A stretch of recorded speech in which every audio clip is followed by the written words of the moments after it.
नमस्कार माय to family. तर गिरणी कामगारांना मुंबईतच घरे. एनटीसी खटाव मिलसह इतर गिरण्यांच्या जागांचा शोध घ्या, उपमुख्यमंत्र्यांचे म्हाडाला निर्देश.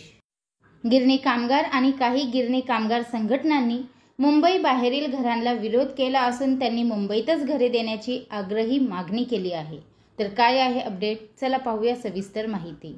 गिरणी कामगार आणि काही गिरणी कामगार संघटनांनी मुंबई बाहेरील घरांना विरोध केला असून त्यांनी मुंबईतच घरे देण्याची आग्रही मागणी केली आहे.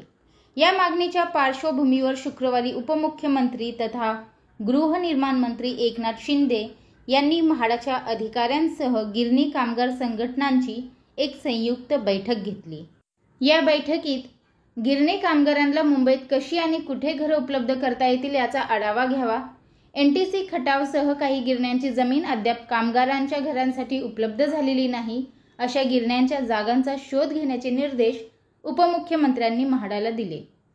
जागेचा शोध घेऊन त्याबाबतचा अहवाल 10 दिवसात सादर करावा, असे निर्देशही त्यांनी यावेळी दिले. मुंबईतच घरे देण्याची मागणी. गिरण्यांच्या जमिनीवरील घरांसाठी म्हाडाकडे 2.25 लाख गिरणी कामगार तसेच त्यांच्या वारसांचे अर्ज दाखल झाले आहेत. मात्र राज्य सरकार यापैकी जेमतेम 25,000 गिरणी कामगारांनाच मुंबईमध्ये घरे देऊ शकत आहे आणि त्यामुळे उर्वरित 1.5 लाख गिरणी कामगार आणि त्यांच्या वारसांचे काय, असा गंभीर प्रश्न निर्माण झाला आहे. 1.5 लाख कामगारांना मुंबईत घरे देणे शक्य नसल्याने राज्य सरकारने मुंबई बाहेर मुंबई महानगर प्रदेशात कामगारांना घरे देण्याचा निर्णय घेतला आहे.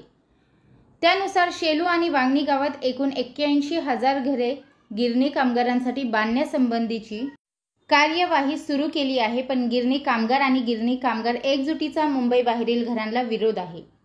कामगार वारसदार मुंबई बाहेर जाणार नाहीत, त्यांना मुंबईतच घरे द्यावीत अशी मागणी एकजुटीने केली आहे. या मागणीसाठी मुंबई उपनगराचे पालकमंत्री आशिष शेलार यांच्या वांद्रे पश्चिमेतील कार्यालयावर रविवारी गिरणी कामगार एकजुटीतर्फे मोर्चा नेण्यात आला. तर दुसरीकडे गिरणी कामगार संघर्ष समितीसह अन्य काही संघटनांनी शेलूची घरे पसंत केली आहेत, पण वांगणीची घरे त्यांना पसंत नाहीत.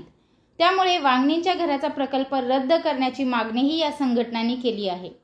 या सर्व पार्श्वभूमीवर उपमुख्यमंत्र्यांनी शुक्रवारी संयुक्त बैठक बोलावली होती. या बैठकीला म्हाडा उपाध्यक्ष संजीव जयस्वाल, म्हाडाच्या मुंबई मंडळाचे मुख्य अधिकारी मिलिंद बोरीकर यांच्यासह सर्व गिरणी कामगार संघटनांचे प्रतिनिधी उपस्थित होते. तसेच शेलूतील घरांच्या किमती कमी करा.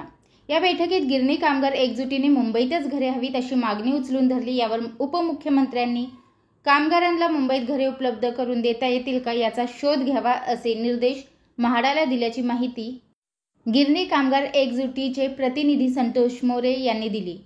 मुंबईतच एनटीसीची जागा बऱ्यापैकी गिरणी कामगारांच्या घरासाठी उपलब्ध होऊ शकते याची माहिती एकजुटीकडून देण्यात आली. तर बोरीवलीतील खटाव मिलची ही जागा उपलब्ध होऊ शकते असे सांगण्यात आले. त्यानुसार उपमुख्यमंत्र्यांनी मुंबईत गिरणी कामगारांसाठी कुठे आणि कशी घरे उपलब्ध होतील याचा शोध घ्यावा आणि 10 दिवसात या संबंधीचा अहवाल सादर करावा, असे स्पष्ट निर्देश म्हाडाला दिले. दरम्यान काही संघटनांनी शेलूचे घरे पसंत आहेत, पण त्यांच्या किमती अधिक असून ती कामगारांना वारसांना परवडणार नाही असा मुद्दा उपस्थित करून या घरांच्या किमती कमी करण्याची मागणी केली. या मागणीचाही विचार करण्याचे निर्देश यावेळी उपमुख्यमंत्र्यांनी दिले. तर गिरणी कामगारांबद्दल हीच अपडेट मला आपल्यापर्यंत पोहोचवायची होती. व्हिडिओ पाहिल्याबद्दल धन्यवाद. आपल्या सर्वांचे आभार.